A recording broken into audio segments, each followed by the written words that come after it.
আমরা বাঁচবার উপায় নাই, আমরা আড়াল করবার উপায় নাই, লুকাইবার কোনো সুযোগ নাই। আছে কি কোনো সুযোগ?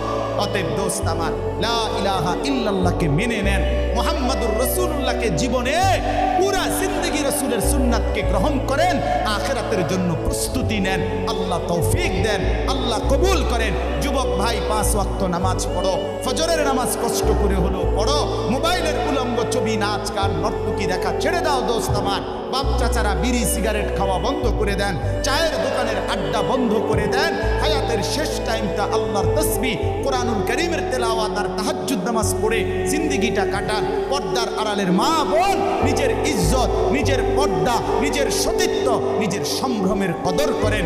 বোন আমার, মা আমার, বিবি আমার, বোন আমার, আল্লাহর দোহাই বলি, যে নারীর পর্দা নাই, যে নারীর ইজ্জত নাই, যে নারীর সম্ভ্রম নাই, তার কিচ্ছু নাই, কিচ্ছু নাই, কিচ্ছু নাই। এটা প্লাস্টিক, এটা শোপিস, এটা উপঢৌকন, এটা উপভোগের একটা বস্তু, যেটাকে দর্শক শুধু দেখে আর মজা নেয়।